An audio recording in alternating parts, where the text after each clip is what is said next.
사람은 가끔 이유 없이 어떤 장소를 떠올린다. 실제로 가본 적도 없고 누군가에게 들은 기억도 없는데 머릿속에는 이상하리만큼 선명한 풍경이 그려지는 곳. 어두운 흙빛의 산비탈, 성기게 서 있는 나무들, 그리고 그곳에는 사람의 그림자가 하나도 없는 자리. 그 장소를 떠올릴 때마다 항상 같은 냄새가 났다. 비에 젖은 흙 냄새와 오래 썩은 나무 냄새가 섞인 산속에서만 맡을 수 있는 냄새였다. 처음엔 그저 기분 탓이라고 생각했다. 누구나 한 번쯤은 이유 없는 상상을 하니까.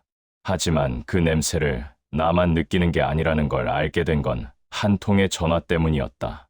지금부터 들려드릴 이야기는 이미 끝난 사건이 아니라 사람들이 외면한 이후에도 계속 이어지고 있는 이야기다. 지금 듣고 계신 이야기는 잊혀진 사건, 그리고 그 이후를 기록하는 사건이 돼서 전해드립니다. 구독을 통해 다음 이야기들도 함께 해주세요. 전화는 새벽 1시가 훌쩍 넘은 시간에 걸려왔다. 모르는 번호였다. 보통 같았으면 받지 않았을 시간이다. 그런데 이상하게도 벨소리를 끊을 수가 없었다. 수화기를 귀에 대자 한동안 아무 말도 들리지 않았다. 숨을 고르는 듯한 소리만 짧고 불규칙하게 이어졌다. 혹시 지금 혼자냐? 낯선 목소리였다. 그런데 묘하게 귀에 걸리는 느낌이 있었다. 잠시 뒤 그는 자신을 소개했다. 몇 년 전 같은 현장에서 잠깐 얼굴을 튼 적이 있는 사람. 서로 연락처만 저장한 채 그 이후로는 거의 왕래가 없던 사이였다. 그런 그가 이 시간에 전화를 걸었다는 건 분명 이유가 있다는 뜻이었다. 좋은 일은 아니란 확신이 들었다. 이상한 얘기 하나만 들어줄 수 있겠냐. 그는 술에 취한 목소리가 아니었다. 웃음도 없었고 농담을 던질 여유도 없었다. 나는 대답 대신 그저 듣고 있다고 말했다. 잠시 침묵이 흐른 뒤 그는 조용히 입을 열었다. 우리 아버지가 말이야. 어느 날부터 땅을 파기 시작했어. 처음엔 대수롭지 않게 들렸다. 시골로 내려간 노인들이 밭을 고치거나 땅을 정리하는 건 흔한 일이니까. 하지만 그는 곧 한마디를 덧붙였다. 문제는 그 땅이 아버지 땅이 아니라는 거야. 그가 말한 장소는 집 바로 뒤편에 붙어있는 산자락이었다.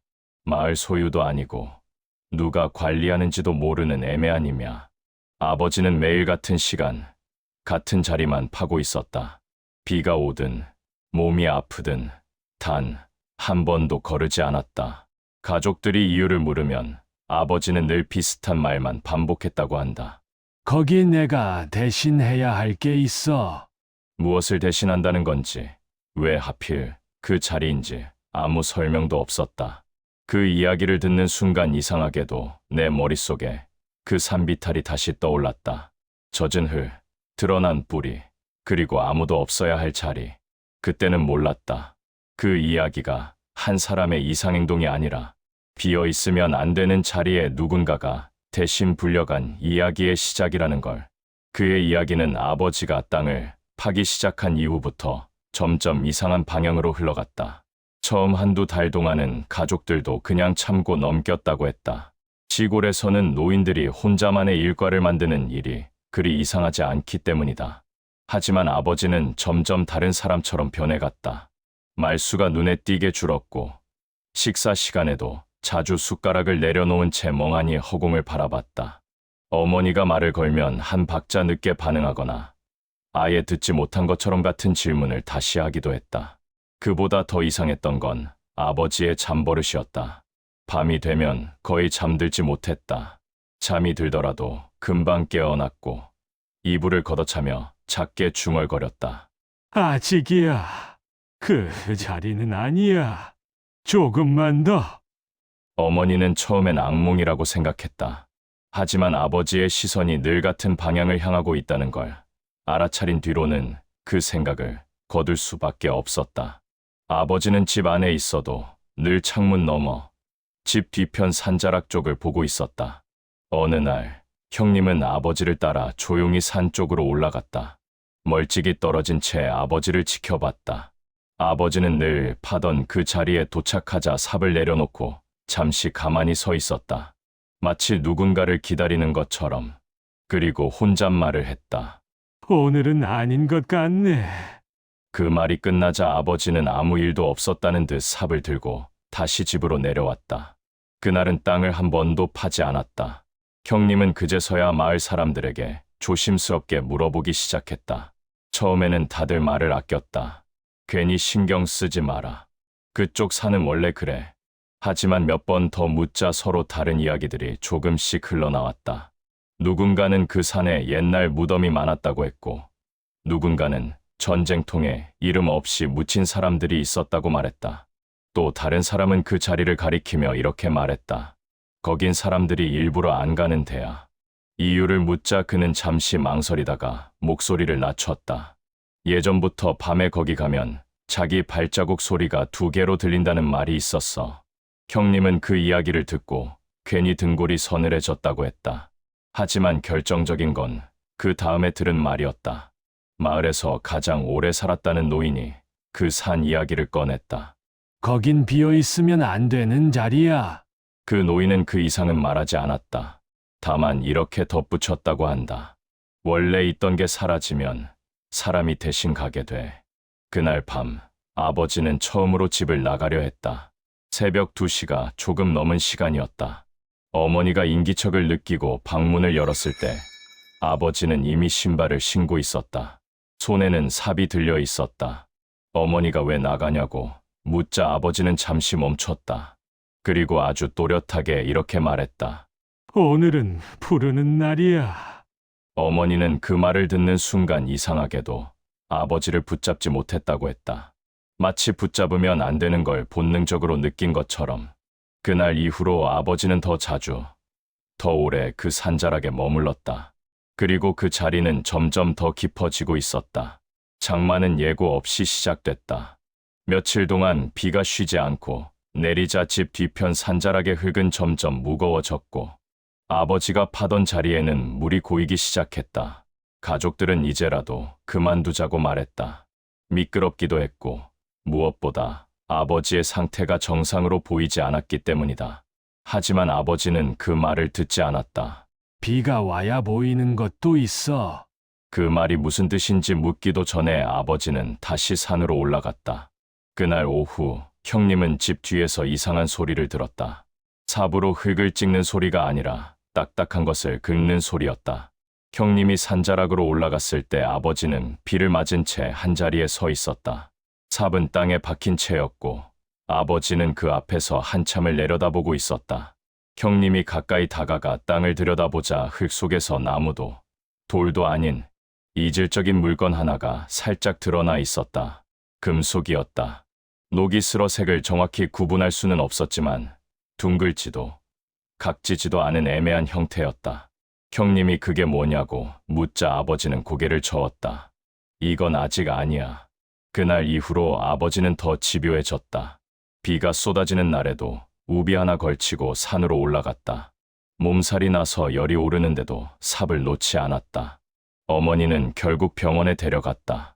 검사 결과는 이상하리만큼 깨끗했다. 뇌도 신경도 문제가 없었다. 의사는 이렇게 말했다. 몸은 멀쩡한데 생각이 한쪽으로 너무 쏠려 있습니다. 약을 처방받았지만 아버지는 한 번도 약을 먹지 않았다. 이건 약으로 해결될 일이 아니야. 며칠 뒤 비가 그치고 산자락의 흙이 조금 말랐을 때였다. 아버지가 파던 자리에서 뭔가가 확실히 모습을 드러냈다. 관은 아니었다. 사람의 형체도 뼈도 아니었다. 그건 작은 구덩이 안에 의도적으로 놓인 것처럼 보이는 여러 개의 물건들이었다. 돌 조각, 부러진 나무 토막, 그리고 그 중심에 놓인 낡은 방울 하나. 형님은 그 방울을 보는 순간 이상한 기분이 들었다. 소리가 나지 않는데도 귀가 멍해지는 느낌. 아버지는 그 방울을 집어 들려다가 손을 멈췄다. 그리고 아주 낮은 목소리로 말했다. 이건 내가 건드리면 안 돼. 그 말은 그동안 아버지가 했던 말 중 처음으로 이성적으로 들리는 말이었다. 그날 밤 아버지는 처음으로 심하게 알아누웠다. 열이 내리지 않았고 의식도 흐릿했다. 잠꼬대처럼 같은 말을 반복했다. 자리가 비면 다른 개와 형님은 그 말을 듣는 순간 마을 노인의 말이 머릿속을 스쳤다고 했다. 비어 있으면 안 되는 자리. 며칠 뒤 어머니는 결국 다른 선택을 했다.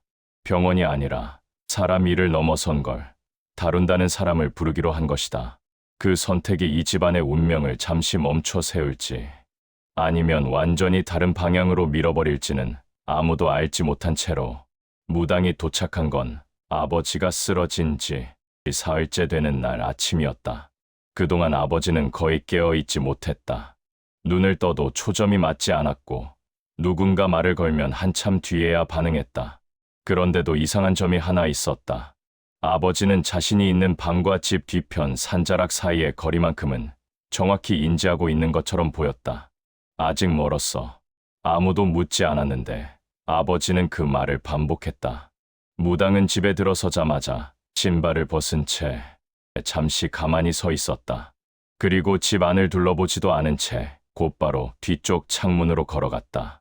산자락이 보이는 방향이었다. 저기네. 어머니가 무엇이냐고 묻자 무당은 고개를 저었다.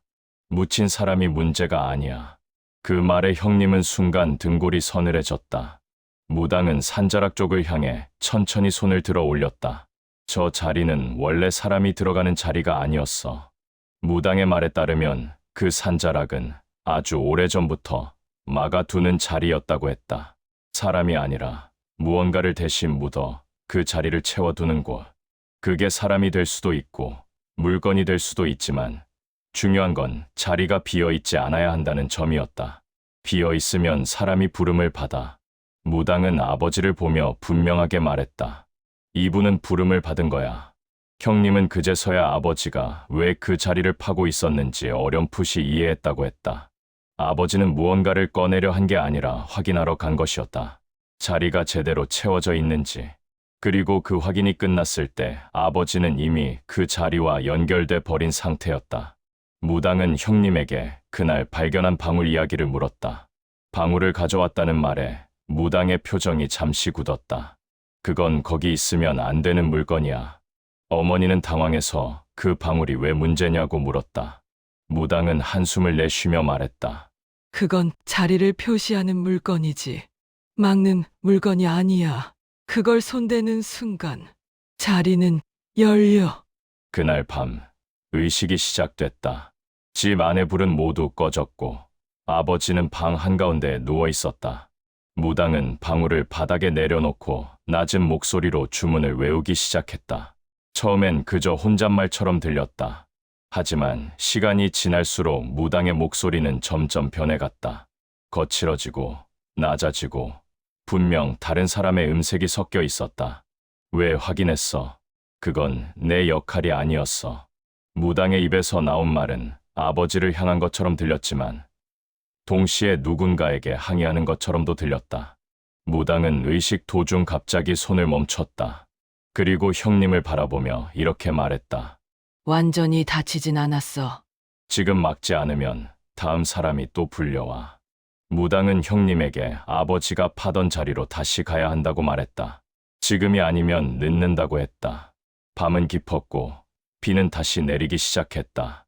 산자락으로 올라가는 길은 질퍽거렸고 발을 디딜 때마다 흙이 미끄러졌다. 무당은 한 번도 뒤를 돌아보지 않았다. 마치 이미 여러 번 이 길을 와본 사람처럼 망설임이 없었다.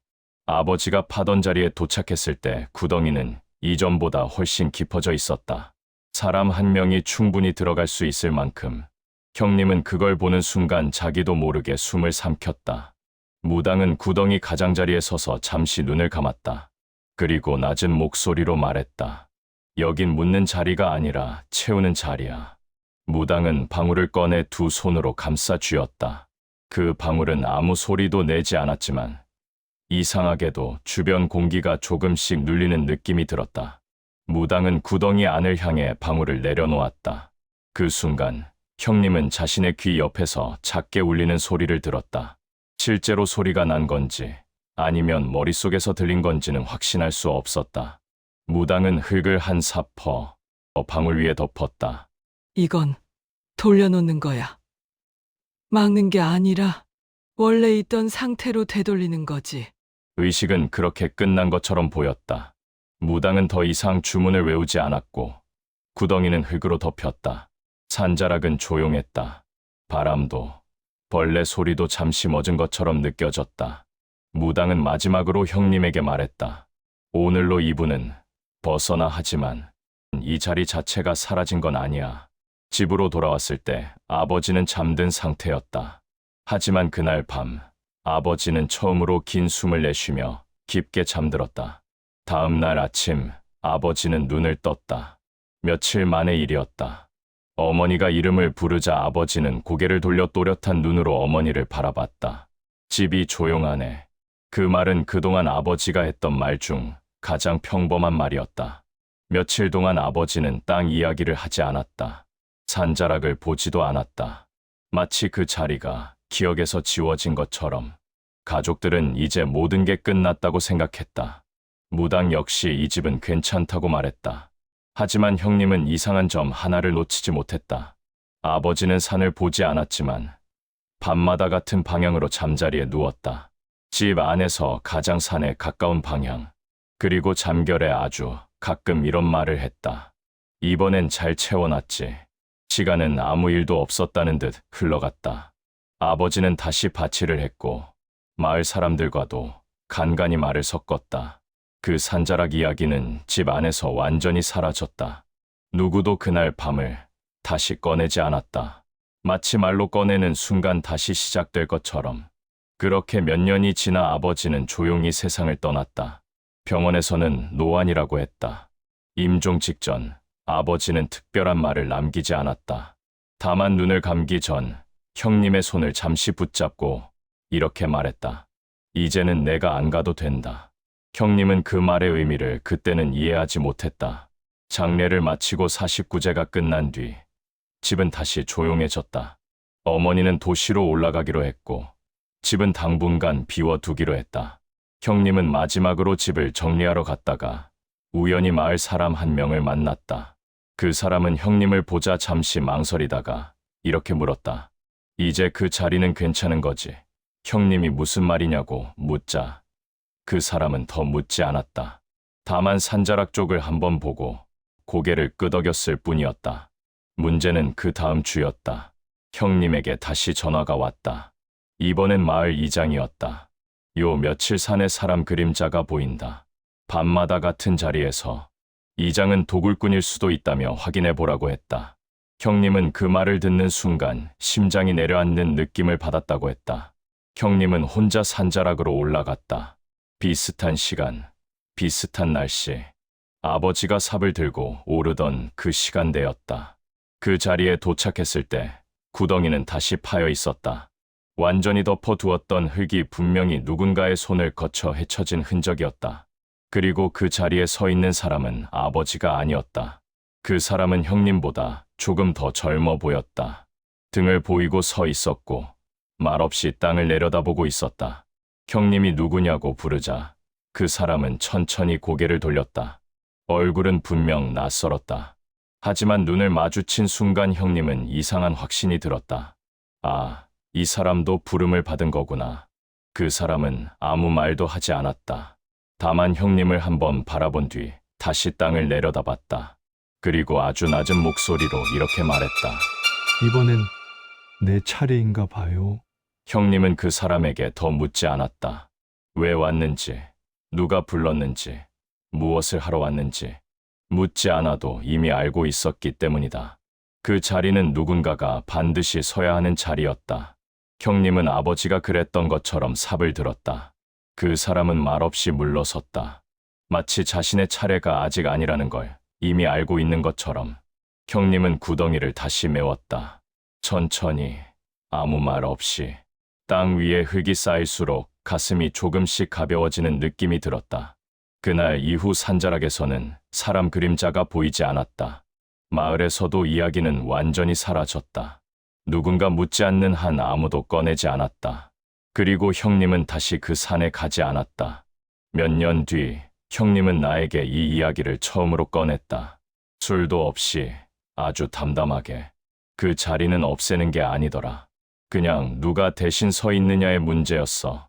나는 왜 이제야 말하냐고 묻자 형님은 잠시 웃으며 말했다. 이제는 내가 들을 수 있을 것 같아서. 지금도 그 산자리는 지도에 남아있다. 아무 표식도 없고 아무 설명도 없다. 하지만 밤이 되면 그 근처를 지나는 사람들은 이상하게 발걸음을 늦춘다고 한다. 이유는 아무도 모른다. 아니, 모른 척할 뿐이다. 우리는 모든 사건이 끝났다고 믿고 싶어 한다. 하지만 어떤 일들은 끝나는 게 아니라 조용히 다음 사람을 기다릴 뿐이다.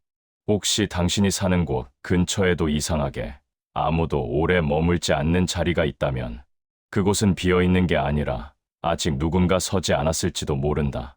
이제 당신은 이 이야기를 들었다. 이친 사건, 말해지지 않았던 이후의 이야기를 전하는 사건 이후였습니다. 이야기가 끝났다고 느껴지는 지점에서 사건은 비로소 시작되기도 합니다. 다음 이야기를 놓치고 싶지 않다면 구독과 알림 설정으로 사건 이후와 함께 해주세요.